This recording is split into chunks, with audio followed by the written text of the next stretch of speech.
dear students, welcome back to National Academy. ഞാൻ നിങ്ങളുടെ മുന്നിൽ വന്നിട്ടുള്ള നമ്മുടെ ബയോളജിയിലെ സെക്കൻഡ് ചാപ്റ്ററുമായിട്ടാണ് the kingdom Monera Protoctista and fungi. നമ്മൾ ഫസ്റ്റ് ചാപ്റ്റർ നോക്കിയ സമയത്ത് പറഞ്ഞിട്ടുണ്ടായിരുന്നു നമ്മുടെ ഓർഗാനിസംസിനെ നമ്മൾ 5 കിങ്ഡംസ് ആയിട്ട് ഡിവൈഡ് ചെയ്തിട്ടുണ്ടെന്ന്. ഏതൊക്കെയായിരുന്നു kingdoms? Monera, Protoctista, fungi, Plantae and Animalia. Okay, അപ്പോൾ അതിൽ ആദ്യത്തെ 3 kingdoms, kingdom Monera, Protoctista and fungi ആണ് നമ്മുടെ സെക്കൻഡ് ചാപ്റ്ററിൽ നമുക്ക് നോക്കാനുള്ളത്. And the first one is the kingdom Monera. Kingdom Monera എന്ന് പറഞ്ഞു കഴിഞ്ഞാൽ യൂണിസെല്ലുലാർ പ്രൊക്കാരിയോട്സിനെയാണ് നമ്മൾ കിങ്ഡം മൊണീറാസ് എന്ന് പറയുന്നത്. എല്ലാ സെല്ലുലാർ ഓർഗാനിസംസും കിങ്ഡം മൊണീറയിൽ ഇൻക്ലൂഡ് ചെയ്തിട്ടുള്ളതായിരിക്കും. അതുപോലെ തന്നെ നമ്മുടെ കിങ്ഡം മൊണീറയുടെ സെൽ സ്ട്രക്ചർ എടുത്തു കഴിഞ്ഞാൽ അതിൽ വരുന്ന മെയിൻ കമ്പോണൻസ് എന്ന് പറയുന്നത് ഒരു സെല്ലുണ്ടായിരിക്കും, ഒരു പൈലൈ ഉണ്ടായിരിക്കും, ഒരു ഫ്ലജെല്ല ഉണ്ടായിരിക്കും, ഒരു പ്ലാസ്മ മെംബ്രെയിൻ ഉണ്ടായിരിക്കും, അതുപോലെ തന്നെ ഒരു ജെനറ്റിക് മെറ്റീരിയലും ഒരു സെൽ ഓർഗനൽസും. ഏതൊക്കെയാണ് നമ്മുടെ മൊണീറാസിൻ്റെ സെൽ ഓർഗനൽസ് അല്ലെങ്കിൽ സെല്ലിൽ അടങ്ങിയിട്ടുള്ള മെയിൻ കണ്ടൻസ് എന്ന് പറയുന്നത് ഒരു സെല്ലുണ്ടായിരിക്കും, ഒരു പൈലൈ ഉണ്ടായിരിക്കും, ഒരു ഫ്ലജെല്ല ഉണ്ടായിരിക്കും, ഒരു പ്ലാസ്മ മെംബ്രെയിൻ ഉണ്ടായിരിക്കും, ഒരു ജെനറ്റിക് മെറ്റീരിയൽ ഉണ്ടായിരിക്കും, ഒരു സെൽ ഓർഗനല്ല ഉണ്ടായിരിക്കും.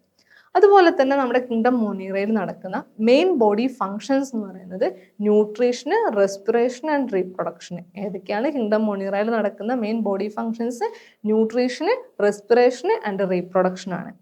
അതുപോലെ തന്നെ നമ്മൾക്കറിയാം കിങ്ഡം മൊണീറ എന്ന് പറഞ്ഞു കഴിഞ്ഞാൽ നമ്മൾ പറഞ്ഞു യൂണിസെല്ലുലാർ പ്രോകാരിയോട്ടിക് ആണ്.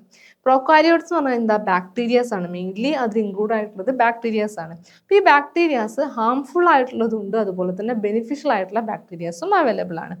ഹാംഫുൾ ആയിട്ടുള്ള ഒരു ബാക്ടീരിയക്ക് എക്സാമ്പിൾ ഏതായിരിക്കും? സ്വാഭാവികമായിട്ട് നമുക്കറിയാം ഒരുപാട് ഡിസീസസ് കോസ് ചെയ്യുന്ന ഒരുപാട് പാത്തോജനിക് ആയിട്ടുള്ള ബാക്ടീരിയാസ് ഉണ്ട്. ഇപ്പോൾ എക്സാമ്പിൾ പറയുകയാണെങ്കിൽ നമ്മുടെ ടൈഫോയിഡ് എന്ന് പറയുന്ന ഒരു ഡിസീസ് സ്പ്രെഡ് ചെയ്യുന്ന ബാക്ടീരിയയാണ് സാൽമോണല്ല ടൈഫൈ എന്ന് പറയുന്നത്. അതുപോലെ തന്നെ ഒരുപാട് നമുക്ക് ഒരുപാട് ബെനിഫിറ്റ് തരുന്ന ബാക്ടീരിയാസും അവൈലബിൾ ആണ്. ഇപ്പോൾ നമ്മുടെ പീസ് അതുപോലെ ഗ്രാംസിൻ്റെ ഒക്കെ റൂട്ടിൽ കാണപ്പെടുന്ന ടൈപ്പ് ഓഫ് ബാക്ടീരിയയാണ് റൈസോബിയം. അതിൻ്റെ റൂട്ട് ഗ്രോത്തിനെ പ്രൊമോട്ട് ചെയ്യുന്ന ഒരു ബാക്ടീരിയമാണ് റൈസോബിയം. ഇങ്ങനെ ഒരുപാട് ബാക്ടീരിയാസ് എന്തുണ്ട്? ബെനിഫിഷ്യൽ ആയിട്ടുള്ളതും അതുപോലെ തന്നെ ഹാംഫുൾ ആയിട്ടുള്ള ബാക്ടീരിയാസും അവൈലബിൾ ആണ്. ഇത്രയാണ് കിങ്ഡം. അതുപോലെ തന്നെ നമ്മുടെ കിങ്ഡം മൊണീറാസിനെ നമ്മൾ മെയിൻലി 3 ആയിട്ട് ഡിവൈഡ് ചെയ്തിട്ടുണ്ട്.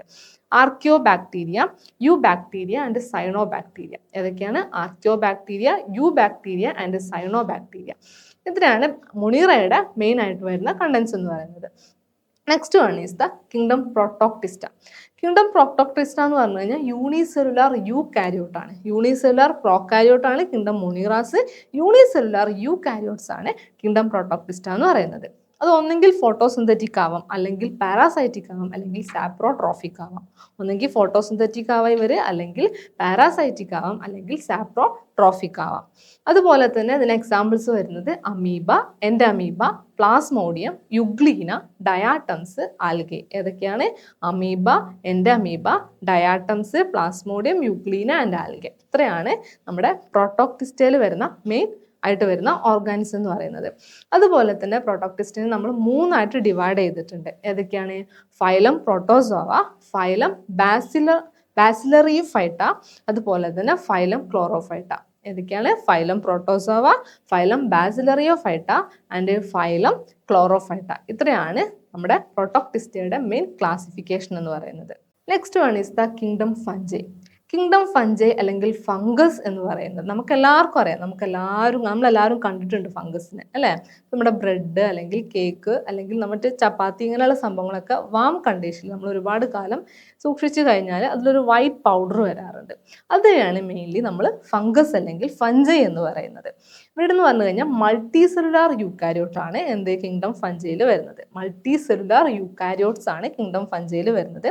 ഈ ഫഞ്ചൈയുടെ പ്രത്യേകത എന്താണെന്ന് വെച്ച് കഴിഞ്ഞാൽ വിത്തൗട്ട് ക്ലോറോഫിൽ, അവരിൽ ക്ലോറോഫിൽ ഉണ്ടാവില്ല. അതുപോലെ തന്നെ ദെയർ ബോഡി ഡോട്ട് ഡിഫറെൻറ്റ് അല്ലെങ്കിൽ without the differentiated into different part. അതായത് അവരുടെ ബോഡി ഒരിക്കലും റൂട്ടായിട്ടോ സ്റ്റെം ആയിട്ടോ ലീഫായിട്ടോ ഒന്നും ഡിഫറൻഷിയേറ്റ് ചെയ്തിട്ടുണ്ടായിരിക്കില്ല. മൊത്തത്തിൽ ഒരേപോലെ ആയിരിക്കും അവരുടെ ബോഡി ഉണ്ടാവുന്നത്. പിന്നെ അവരുടെ മറ്റൊരു പ്രത്യേകതയാണ് അവരുടെ ബോഡിയിൽ ഫിലമെൻറ്റുകൾ അവൈലബിൾ ആണ്. Okay, they have A filaments. അപ്പം മൾട്ടി സെല്ലുലാർ യൂക്കാരിയോട്സ് ആണ്. അതുപോലെ തന്നെ ക്ലോറോഫിൽ ഉണ്ടായിരിക്കത്തില്ല. അവരുടെ ബോഡിയെ ഡിഫറൻഷിയേറ്റ് ചെയ്തിട്ടില്ല. റൂട്ട്, സ്റ്റെം, ലീഫ് ഒന്നും ആയിട്ട് ഡിഫറൻഷിയേറ്റ് ചെയ്തിട്ടില്ല. അതുപോലെ തന്നെ ഫിലമെന്റ്സ് ഉണ്ടാവും. ഇത്രയാണ് നമ്മുടെ കിങ്ഡം ഫഞ്ചൈയുടെ മെയിൻ സ്പെഷ്യാലിറ്റി എന്ന് പറയുന്നത്. കിങ്ഡം ഫഞ്ചൈനെ നമ്മൾ 5ആയിട്ട് ക്ലാസിഫൈ ചെയ്തിട്ടുണ്ട്. ഏതൊക്കെയാണ്? മാക്സോമൈസേറ്റ്സ്, ആസ്കോമൈസേറ്റ്സ്, ഫൈക്കോമൈസേറ്റ്സ്, ബെസിഡിയോമൈസേറ്റ്സ്, ഡ്യൂട്ടീരിയോമൈസേറ്റ്സ്. ഏതൊക്കെയാണ്? മാക്സോമൈസേറ്റ്സ്, ആസ്കോമൈസേറ്റ്സ്, ഫൈക്കോമൈസേറ്റ്സ്, ബെസിഡിയോമൈസേറ്റ്സ്, ഡ്യൂട്ടീരിയോമൈസേറ്റ്സ്. ഇത്രയാണ് നമ്മുടെ കിങ്ഡം ഫഞ്ചൈൻ്റെ മെയിൻ ക്ലാസിഫിക്കേഷൻ എന്ന് പറയുന്നത്. ഇപ്പോൾ നമ്മുടെ ബാക്ടീരിയാസ് പറഞ്ഞ പോലെ തന്നെ ഫംഗസുകൾ എങ്ങനെയുണ്ട്? ഹാംഫുൾ ആയിട്ടുള്ള ഫംഗസും അവൈലബിൾ ആണ്, അതുപോലെ തന്നെ ബെനിഫിഷ്യൽ ആയിട്ടുള്ള ഫംഗസും അവൈലബിൾ ആണ്. ഹാംഫുൾ ആയിട്ടുള്ള ഫംഗസിന് എക്സാമ്പിളാണ് നമ്മുടെ വീറ്റ് റസ്റ്റിലൊക്കെ കാണപ്പെടുന്ന പ്യുക്കീനിയ ഗ്രാമിനീസ് എന്ന് പറയുന്നത്. അതുപോലെ തന്നെ ബെനിഫിഷ്യൽ ആയിട്ടുള്ള ഒരു ഫംഗസിന് എക്സാമ്പിളാണ് നമ്മുടെ റൂട്ടുമായിട്ട്, അതായത് പ്ലാന്റ്സിന്റെ റൂട്ടിലൊക്കെ കാണപ്പെടുന്ന മൈക്രോഹിസ എന്ന് പറയുന്നത്. ഓക്കെ, ഇതുപോലെ ഒരുപാട് ഫംഗസുകൾ അവൈലബിൾ ആണ്. ബെനിഫിഷ്യൽ ആയിട്ടുള്ളതും ഉണ്ട്, അതുപോലെ തന്നെ ഹാംഫുൾ ആയിട്ടുള്ളതും ഉണ്ട്. അപ്പോൾ ഇത്രയാണ് നമ്മുടെ സെക്കൻഡ് ചാപ്റ്ററിൽ നമുക്ക് കവർ ചെയ്യാനുള്ള മെയിൻ ടോപ്പിക്സ് എന്ന് പറയുന്നത്. നമുക്ക് 2 പ്രീവിയസ് ഇയർ ക്വസ്റ്റ്യൻസും കൂടെ ഒന്ന് ഡിസ്കസ് ചെയ്യാം. And the first question is, name the slender filament that form the body of a fungus. ഫംഗസിന്റെ ബോഡിയിൽ കാണപ്പെടുന്ന ഒരു സ്ലെൻഡർ ഫിലമെന്റ് ഏതാണെന്നാണ് ചോദിച്ചിട്ടുള്ളത്. നമ്മൾ പറഞ്ഞു ഫംഗസ് എന്ന് പറഞ്ഞു കഴിഞ്ഞാൽ അവരുടെ സ്പെഷ്യാലിറ്റിയാണ്, അവരുടെ ബോഡിയിൽ ഫിലമെന്റുകൾ അവൈലബിൾ ആയിരിക്കും. അങ്ങനെ അവൈലബിൾ ആയിട്ടുള്ള ഒരു സ്ലെൻഡർ ഫിലമെന്റിന്റെ നെയിമാണ് നമ്മളോട് ചോദിച്ചിട്ടുള്ളത്. And the name is mycelium. Mycelium ആണ് നമ്മുടെ ഫംഗസിൽ കാണപ്പെടുന്ന സ്ലെൻഡർ ഫിലമെന്റ് എന്ന് പറയുന്നത്. And next question is, what is the main component of cell wall in the prokaryotes. പ്രോകാരിയോട്ടിന്റെ സെൽ വാളിൽ കാണപ്പെടുന്ന മെയിൻ കമ്പോണന്റ് ഏതാണെന്നാണ് ചോദിച്ചിട്ടുള്ളത്. The peptidoglycan. പെപ്റ്റിഡോഗ്ലൈക്കൻ ആണ് നമ്മുടെ പ്രൊക്കാരിയോട്സിന്റെ സെൽ വാളിൽ കാണപ്പെടുന്ന മെയിൻ മെമ്പറൈൻ എന്ന് പറയുന്നത്. അപ്പം ഇത്രയാണ് നമ്മുടെ സെക്കൻഡ് ചാപ്റ്ററിന്റെ മെയിൻ ടോപ്പിക്സ് എന്ന് പറയുന്നത്. എല്ലാവർക്കും മനസ്സിലായിട്ടുണ്ടാവുമെന്ന് വിശ്വസിക്കുന്നു. ആൻഡ് നെക്സ്റ്റ് ചാപ്റ്റർ നമുക്ക് നെക്സ്റ്റ് വീഡിയോയിൽ നോക്കാം. അതുവരെ എല്ലാവർക്കും all the best and bye bye.